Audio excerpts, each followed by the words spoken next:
Hey guys, what's going on? It's your boy Atomic, and today there's been a game that I've been wanting to react to for a long time. It's called Marvel 1943: The Rise of Hydra. This game got showcased like 3 months ago, and it's basically a brand new Captain America Black Panther game. And I remember seeing screenshots, and I did watch it live back then, but I never actually made a video about breaking it down and sort of discussing how incredible this game actually looks. This might be one of the best looking games I've ever witnessed. 3 months later, it's still stuck into my brain, and I really want to just go through it again and sort of make it as a video. So hopefully you guys enjoyed this one, and let's get into it.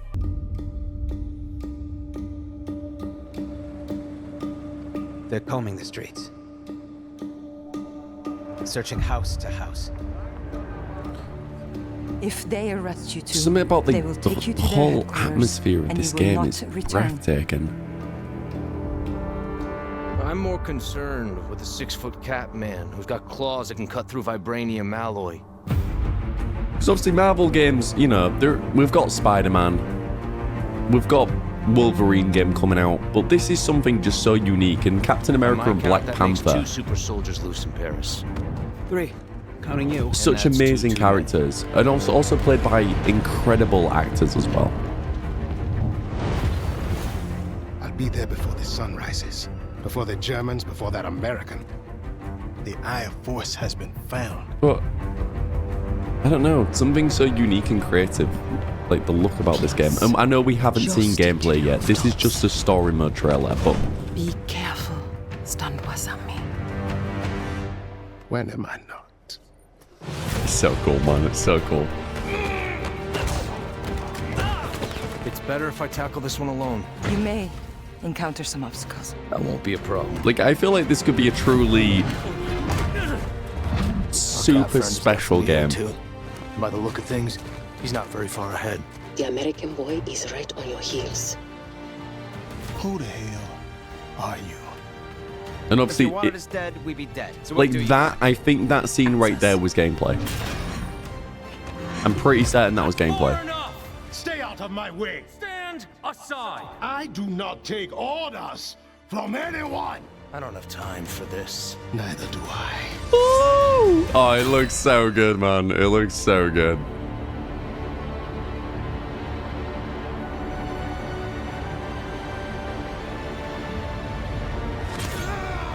Oh, I'm actually... It came out of nowhere as well. I actually can't wait. And it's coming 2025, so it's coming next year.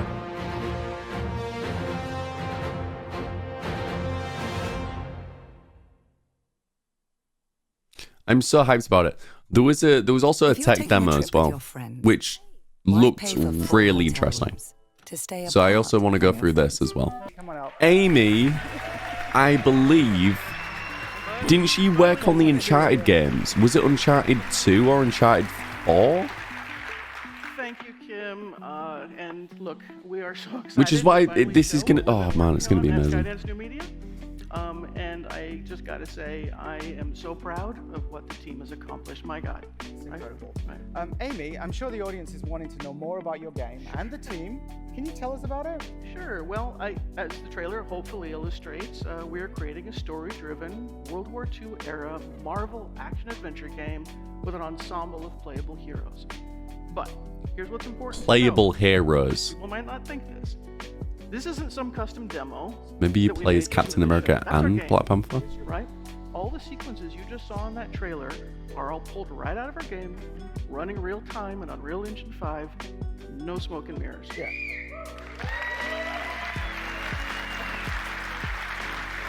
No smoke and no mirrors.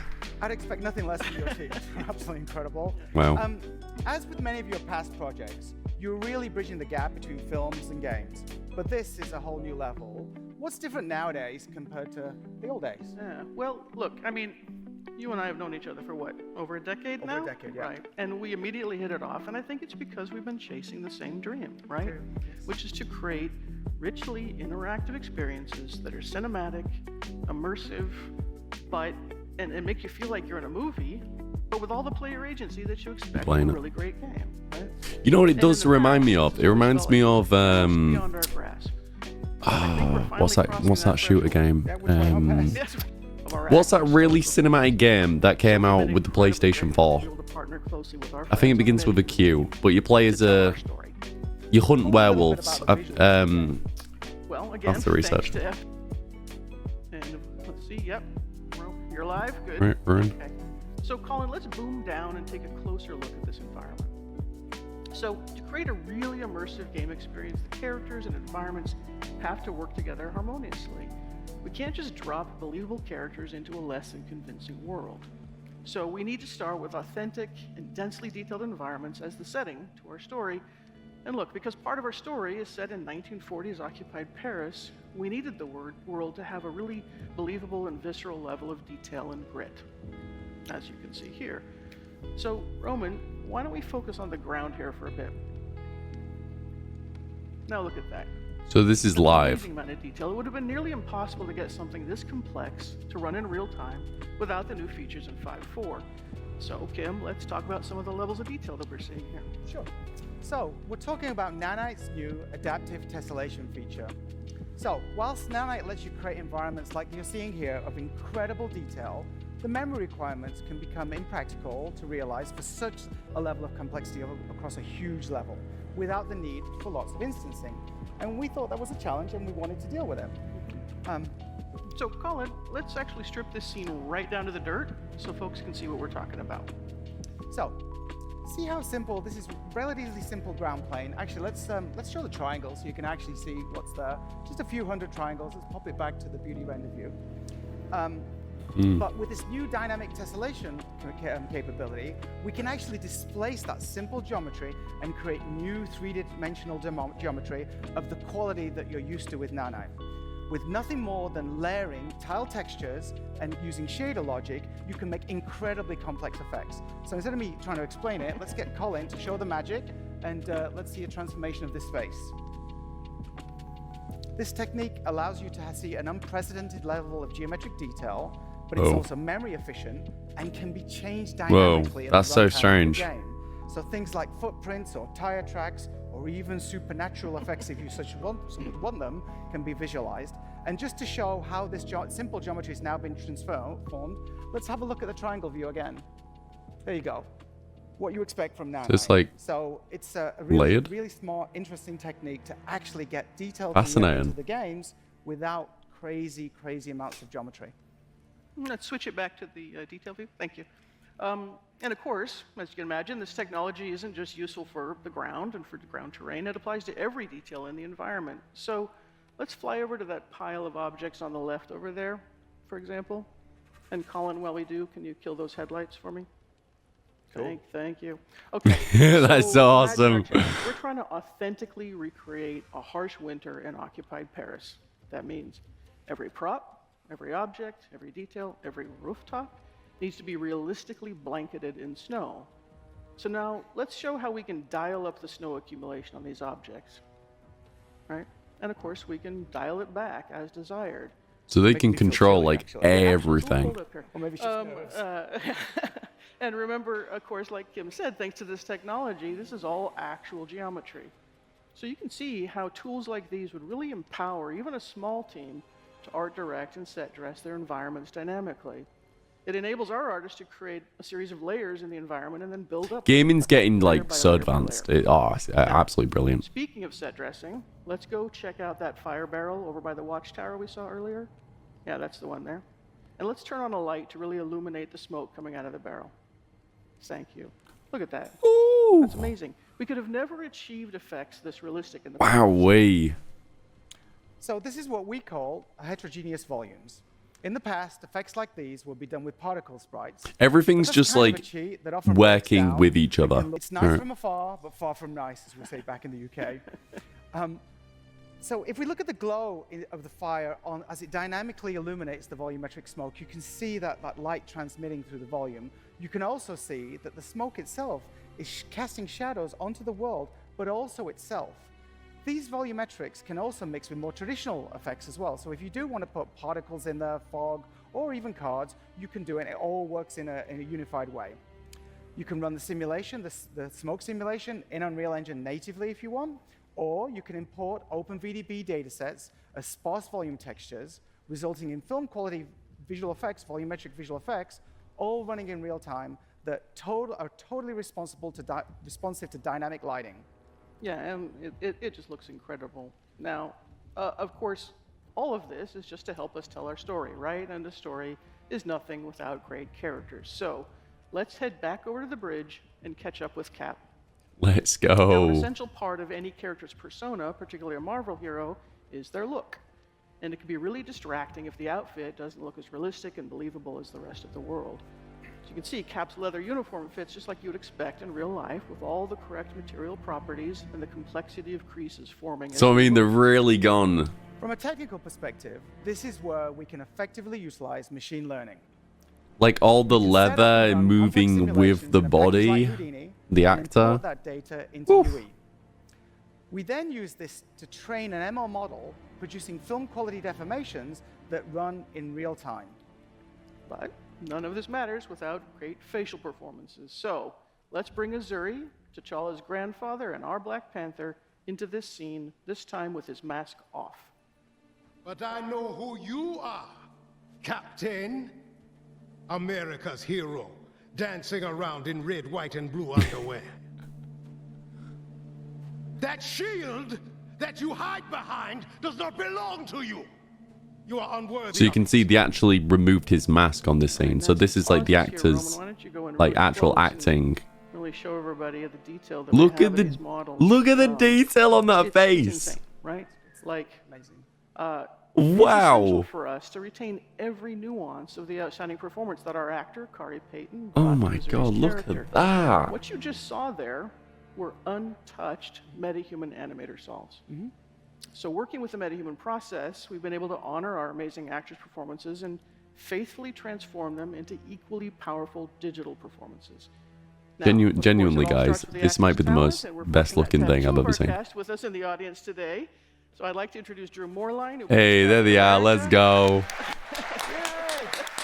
go. Ezekiel, come on, my boy.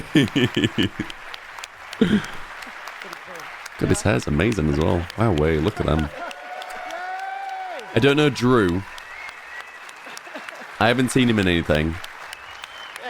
And Kari Payton, our Black Panther. See, they hug. They're friends. They're not really fighting. It's all good. And of course, I want to take this opportunity to thank them and the rest of our wonderful cast for going on this incredibly crazy journey with Wow, us. way. And now, as a special treat, let's take a look at the entire bridge scene that you saw earlier. But this time, we'll keep Azuri's mask off to really showcase what we can do when all this incredible talent and all these amazing features come together. But remember, this is running entirely in real time. Awesome.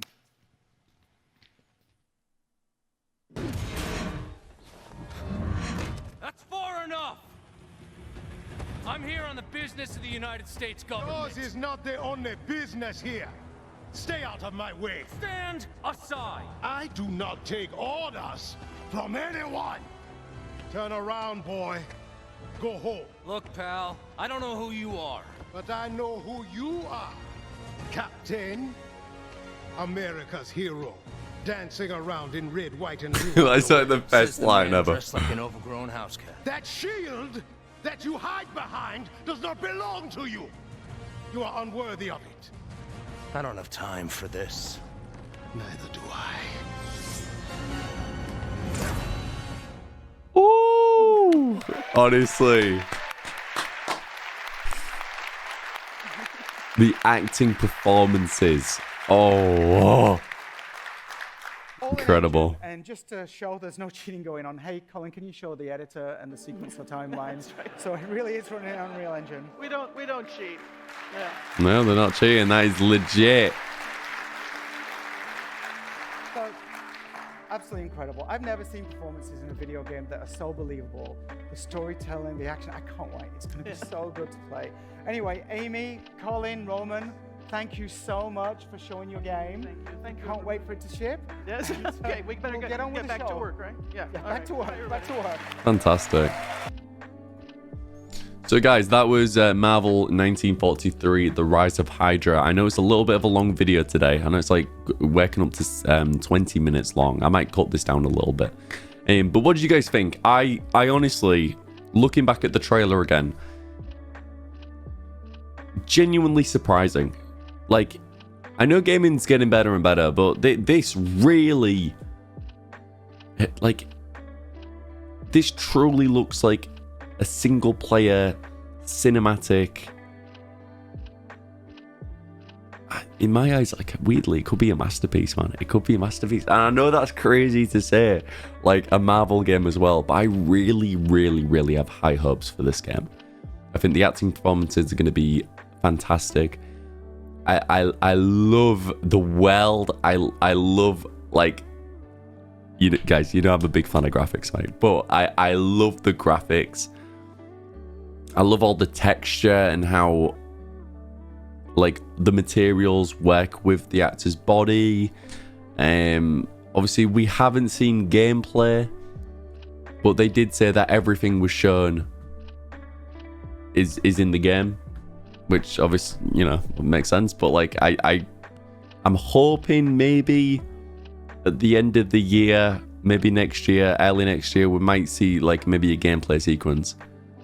I can't wait. Like, this genuinely feels like a movie, you know? So hopefully you guys enjoyed this one. I know the video came out like 3 months ago and you're like, why? But it's been a video that I've always wanted to make since I've watched this trailer. So hopefully you guys enjoyed this one, and I'll see you guys in the next reaction. Make sure you do subscribe, and I'll catch you guys in the next video. Much love to you. Take care and peace.